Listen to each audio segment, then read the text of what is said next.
In the unprecedented times of the 2020 pandemic, our country's digital divide became widely exposed, and the effects of increasing economic and digital inequalities became more apparent.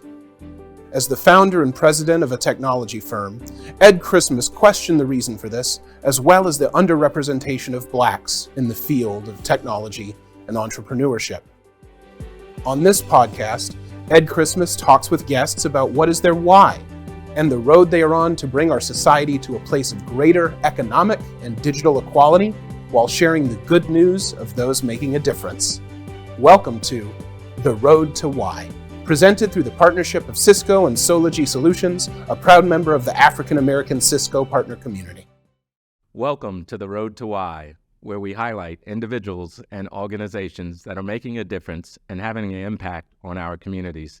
I am your host, Ed Christmas, and I'm pleased to have joined me today Ms. Courtney Batiste, CEO and founder of the Batiste Project. Courtney, welcome.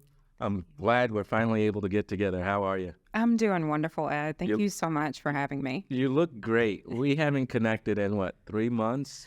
It has been 3 months. And I was amazed at what you're doing for our communities and K through 12 underserved communities. So wanted to have you on the show and share a little bit about the Batiste Project and what you're doing. Absolutely. So the Batiste Project started out originally as just a small project. I volunteered for a lot of organizations throughout actually the U.S. And what I found was that it would just be a touch here and there, but there was never really anything consistent. And the consistency was what was going to be key for any student. So there were times where I would work with elementary students, middle school, high school, even college, and I loved every minute of it. So that being said, spent quite a bit of time planning and trying to figure out, what can we do in our own community, in our own backyard? So that being said, we started looking at building something, building a nonprofit, building an organization that these kids could show up and learn about technology. And that's where the Batiste Project came from. Awesome. Yes, so we've been very fortunate. I come from a background where my mother was an educator for 20 plus years. My mom, her name is Courtney Batiste. I'm so proud to say everything that she did back in our hometown. Unfortunately, she passed away back in 2021 from pancreatic cancer. Thank you. My mom was the first person I talked to about doing something along these lines. She's like, you're a natural born teacher. You love giving back. Why not figure out a way to educate students? So spent years developing a platform, a program, and brought in a few key stakeholders that are on our board of directors to form what is now known as the Batiste Project. So we now spend time focusing on underserved communities throughout DFW. We have very strong relations in Irving as well as Dallas and Louisville. So we've been very fortunate in continuing to grow and develop our organization. So what's the mission or vision for the organization? Where do you see it going?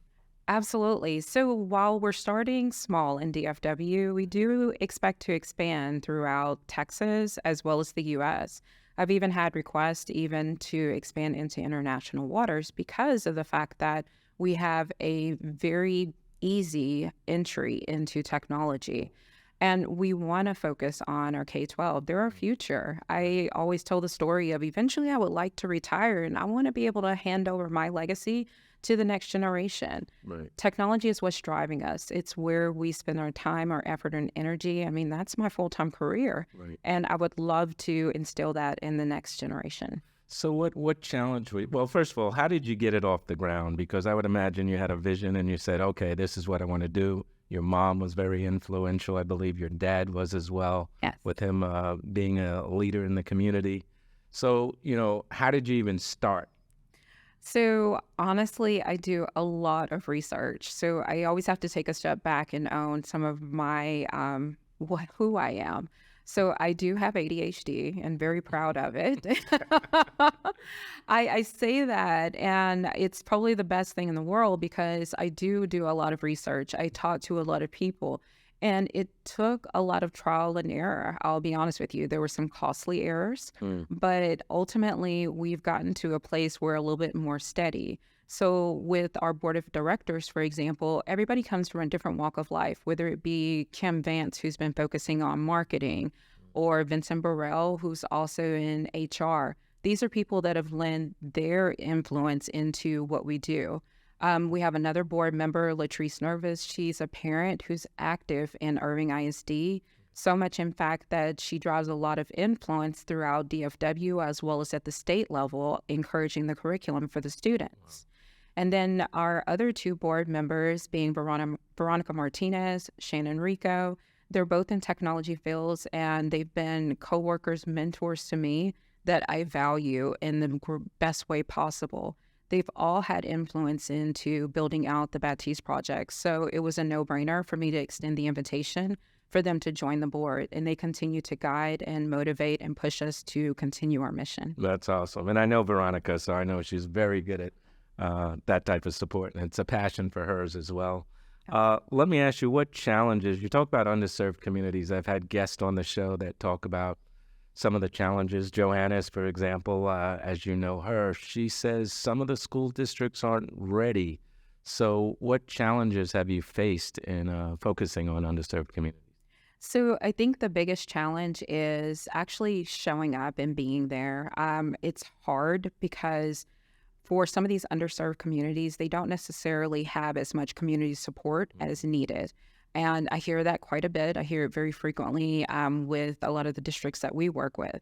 They have parents that are working all hours because honestly, I was one of those parents. I actually, before I really started my IT career, I was a single mom on welfare, and a lot of people did not know that. Wow. So the hours that parents need to be able to show up, sometimes it's not possible. It's not feasible because they're trying to make sure they take care of their household. And then when you get into like high school, a lot of these students are actually working to also put money back into their households. So we're trying to find ways to allow them to still learn, as well as how we're going to be looking at building out internships so these students can be paid as we're teaching them and developing them. So that's some of the challenges we've seen, is making sure that we're stepping in as the community and supporting our schools, even when the parents can't necessarily be there. Absolutely. And we call that the struggle. And when I tell people the struggle, I think America needs to be aware it's a different lifestyle in some of these communities. Yes. You know, we talk about it all the time, you know, not having broadband, for example, not having grocery stores around the corner. So it is a struggle, and it's real. With all of that said, you've been very successful getting it off the ground. Share a success story. Like, what have you seen in your efforts? As much as it's a challenge, there's been success coming out of that as well. Can you share any stories? Absolutely. So one thing, while we teach technology, and I'm very grateful for that, we also instill confidence into our students. So we did have one male student who came in and he started learning, and he wasn't quite confident to say what he was learning. So we always would encourage everyone in the class to talk, everyone to talk about what they've learned. Even when you get things wrong, that's okay. Right. Like I tell them, I get things wrong too. You know how I learned? I go and Google it. Right. I go and look at YouTube. So I don't know all the answers. So, you know, it took a few months to get him to open up. So we had an event where we were at a community fair, and we were talking about the Batiste Project, showcasing some of the technology and what we do. And this one student, he actually set up all of our demos. He wanted to run the demos. He actually told us what he felt like would be instrumental in getting kids to show up to our table. And he was phenomenal. After the event, he actually sent a text message to one of our board members and told him, you know what, months ago, I would have never done this. I wouldn't have never had the courage to stand up and talk to people. And I feel comfortable, I feel confident, and I'm looking forward to the next phase of being with the Batiste Project. And I'm saying this because I'm trying not to cry. I promised my team I would not cry. But it was a moment where it was very humbling for me, because at that point, it made me realize that I'm doing the right thing, that we're all showing up for all the right reasons. Because sometimes they don't get that encouragement at home, and I want to be vocal about encouraging them. Yeah. No, it's interesting. Ties into your why, right? I asked myself, you know, why am I doing this show? You know, why did I start my company, Sology Solutions? And it's interesting, since coming up with the idea, we've come in contact with all these people that have a similar passion. And I believe in what you responded is, this is your way to give back. And in your statement on giving back, you brought up something that caught my attention. You said, I want to give the next generation options, accessibility, and the word you used, I want to give them confidence. And it's interesting you tell that story about the kid. But talk to me about confidence, because I've been a part of these communities. I've volunteered at these schools that you're going into. I believe they do want to contribute to society, and they're just looking for that way. But confidence is key because they know they're at a disadvantage. We teach soft skills, networking, interviewing, and all of that, but the confidence isn't there. And can you kind of share what you're seeing and why do you think that is the case? So I think confidence comes from just having the knowledge that you can do it, having someone listen to you. So one thing I always notice is that the students that some people would label as troubled would be the ones that want to be in my class. Right. And I never understood why. And I'm thinking I'm the meanest teacher in the world. And they're just like, no, Courtney, you actually listen to them. And you encourage them to talk. You encourage them to tell everything, anything about their day. You don't care what it is, but long as they're talking to you, you're actively listening to them and encouraging them. And I think that's a big part of having the confidence going forward. I even tell them the stories of me growing up. I didn't have confidence. I mean, I was a chubby little kid from Southeast Texas. And I didn't know what options I had available. You either worked at the refinery, you became a school teacher, or you worked in retail. I'd never even thought technology would be an option. Now I get to say I traveled the world and I got to teach other engineers about technology. I get to spend my spare time teaching kids about technology. This is another reason why I want to retire. I'm tired of traveling. And I'd love for somebody else to go in my place. Somebody else needs to go install a firewall in Aruba. I'm tired of doing those things. Got it. Interesting you talk about technology, and I know we started the show with the understanding that we, and when I say Black and brown people, are not well represented in technology. So I'm asking, why technology? What do you see technology providing these kids? They're providing them opportunities that they did not know were there. They're able to see someone that looks like them. For a long time, I was always the only woman of color in the room. I was very fortunate to have a lot of advocates from some of my really amazing leaders, like Rob Castleman. He was actually the first director to give me an opportunity at Cisco, which is where I am currently. I've also had amazing leaders like Tony Carmichael, my leader right now, Heather Collins. They've all been very encouraging of having the representation on their teams. And the more that kids see someone that looks like them, that has a background very similar to them, then they start to see what the art of the possible is and not their day-to-day surroundings. So I want to keep doing that. I keep showing up for that reason. I will go from, workshops to doing interview panels with kids just so they can see the representation, because it matters. Yeah. It's interesting how you talked about some of these kids that I would call them at risk, right? Others, teachers probably didn't want to deal with them, but all they wanted to be is heard, right? Yes. Isn't that all of us, right? Absolutely. Absolutely. And sometimes we're discounted or marginalized. Let's talk about your journey. I understand your mom and your dad being very influential in where you are today and the reason why you started the Batiste Project. Give me a little bit about your background. I believe you grew up in Beaumont, Texas, which you mentioned it wasn't a lot, and I'm sure there wasn't STEM or STEAM programs down there back then, but how did you get into technology? What was that path? So that is a very funny story. All right. So, yes, and it's funny because I graduated with a degree in human resource management, and I have an MBA. Okay, good for you. Never used it. Right. Not even remotely close. I realized it wasn't quite the right path for me. So I have an older brother. His name is Michael. And he was the one that was like, he saw these guys coming in, making big money. He's like, my little sister could do this. So he gave me a book and a computer, and he said, here, build this. No instructions, nothing more. And I was like, okay. 24 hours later, I had a fully functioning computer. He's like, okay, if you can do this, then you can do anything. So he was the first one to start to encourage me. I started learning how to work with load balancers. I started learning to become a network engineer, which was my passion. It's Were you where I working at that started. time? I hadn't started Okay. working yet. I wound up actually going to Net Acad at North Lake, and I spent every waking moment in the lab. Because remember, at around that time was when my daughter was born, and she was a preemie. I had her at 25 weeks, and so yes, Wow. 25 weeks and one day, my daughter was born. So when I returned back to work about 30 days later, my job actually let me go. Well, when I came back, so I had no job. And I was struggling to figure out what my next step was, how to make ends meet. And my brother was the one who was just like, I could either teach you to fish or I can just keep giving you the fish. I'm going to teach you to fish because you're smart. You can do this.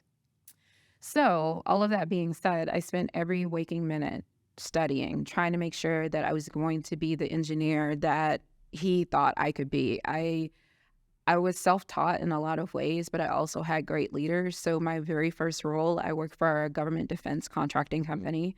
And my first leader, his name was Gary Gallus. I will never forget that man. Wow. The role required 20 years of experience, but he was like, you're so 20 years. 20 years of experience. He's like, but you're so hungry for this that I want to bring you in. So he brought me in, and I work with some very senior, very educated engineers like James Elmore, Brian Reeves, all these guys. They just took me under their wing and they're just like, you know what, we're going to teach you. I lasted 9 months before I got laid off. Oh, wow. Yeah, but that wasn't the bad part about it. I was laid off, and I was scared, crying a lot. But within 2 weeks, I wound up having, 7 different job offers, as well as an opportunity to go back to my old role. And then I wound up leaving and taking a role with Southwest Airlines. Awesome. And it was an amazing adventure. So I just continued to grow and educate and just learn so much in every role. I've been very fortunate to learn security to wireless. The one thing I never really got into, because voice guys are a little territorial, was voice. Got it. But it's been an amazing journey. So for the audience that doesn't know what Net Academy is, can you just explain that? Because it seems like that was the door to get you into technology. It was. So Cisco Net Acad was the opportunity for me to come in and learn in a classroom setting. Above and beyond being in the classroom, we also had labs where we actually had routers and switches, and I was doing configurations, hands-on, given scenarios, and I had an amazing instructor who put me through the ringer. I will never forget, he passed a few years ago. Jerry Mosquito was absolutely the best. Anyone in DFW knows him to be the instructor to know. And I would spend hours. And then when I finished my NetAcad training, I actually went and sat for my CCNA exam. But it was very much important for me to go through some kind of training to get there, especially being very green in technology. Right, So, absolutely. yeah. So you talk about Cisco Net Academy, some of your current role you haven't shared, but your full-time job, and I don't want to say the other one's not full-time, but we know you're wearing dual hats. How supportive has Cisco been? By the way, Cisco's a sponsor of this show and has been very good to Solargy Solutions as a partner. So I'd like the audience to hear how Cisco has participated in your efforts and what you're trying to do. Cisco has been amazing, from being able to use and leverage my time to give when I was learning and starting to build up, getting to the Batiste Project, to even today. I have so much support from my leaders in my organization. Like I mentioned earlier, my director, Heather Collins, has been amazing. Rhonda Henley, like I cannot say enough great things about her.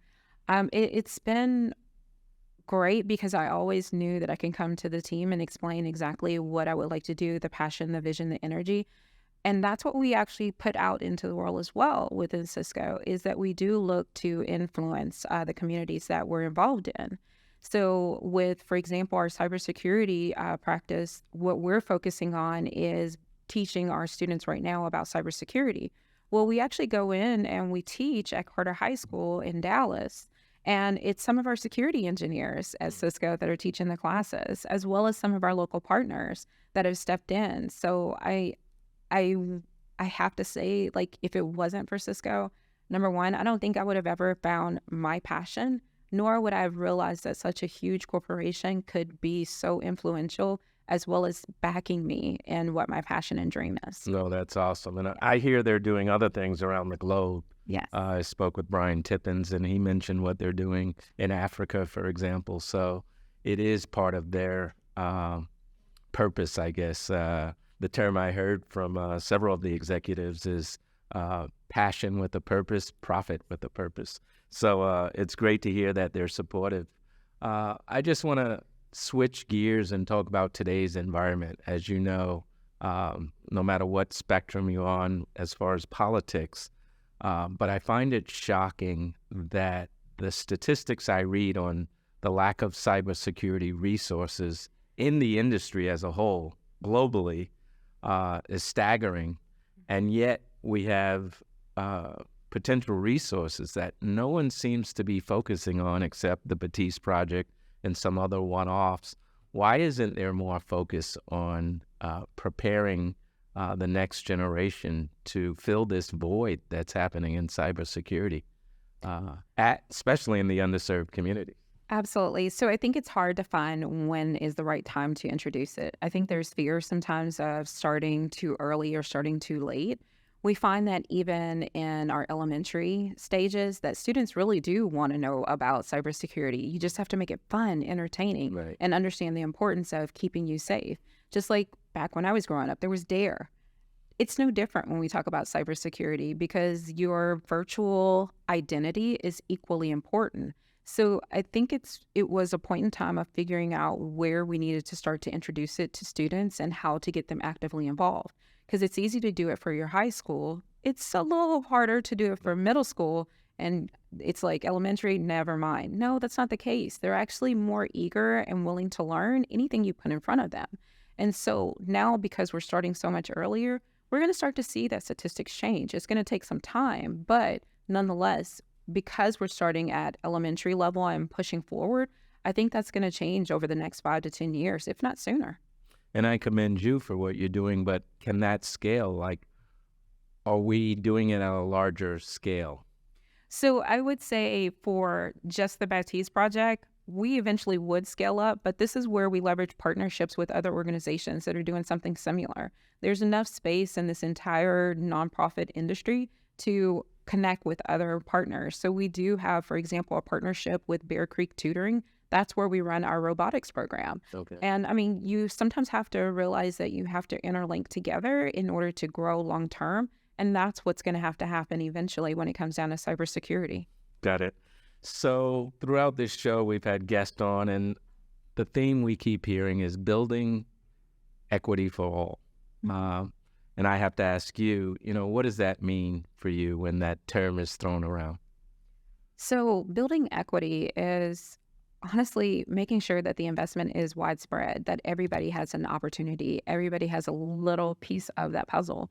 Because honestly, probably maybe 10 years ago, I probably shouldn't have had a seat at the table. But now I get to actually build the table. And so now it allows for more people to come. But ultimately, it's giving everyone that equal opportunity and that same footing and just being influential into their future. Absolutely. Yeah. And we talk about individuals making a difference in your life. You brought up a gentleman by the name of Gary. He gave you an opportunity that will never be forgotten, right? What can individuals or corporations do to build on what you're doing? Continue to be the voice in the room. Continue to advocate for those that don't have a voice. I mean, sometimes it's stepping outside of your own front door to see that there's something changing, or even going and volunteering your time and effort to see what else is changing in the out in the world. I spend a lot of time. We actually teach classes out of Irving Public Library. We're actually very well ingrained in their organization, and it's intriguing to walk through and see where people are and how they're making sure there's someone for everyone to go. And I think sometimes we forget about that. I mean, COVID pushed us all back quite a bit. And now we're starting to get back up and running. And we forget that this world was already in a struggle even before then. Now it's reminding us that we need to spend the time and understand that everybody deserves an opportunity everybody deserves to have a voice. And sometimes you have to use yours if you're a little bit stronger than the person that can't speak. That's awesome. I'm amazed at what you're doing. Keep it up. We're going to stay in contact. I will ask for you to share with the audience, how do people learn more about the Batiste Project? Share it with the camera. Absolutely. So to learn more about the Batiste Project, please visit our website, and that's www.thebatiste.project. That's TheBatisteProject.org. Thank you. Courtney, this has been awesome. We're going to stay in contact because there's a lot more to do. And I think the passion between yourself and myself and others that we've met, we could do great things. So audience, thanks. I hope this was helpful as far as what an individual like Courtney has been able to do and build a team, and her passion for making a difference is amazing. Thanks for joining us today. And until next time, be blessed.